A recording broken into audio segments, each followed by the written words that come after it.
Ang pinakauna nating gagawin dito mga pre is visual check natin yung unit.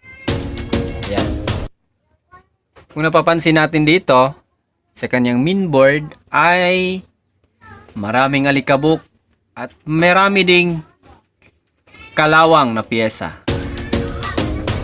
So, ang unang natin gagawin dito is lilinisan muna natin at saka muna tayo magpalit ng mga kinalawang na piyesa.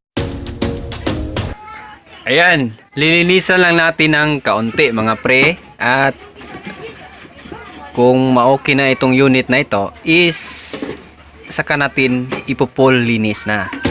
So, ang next natin gagawin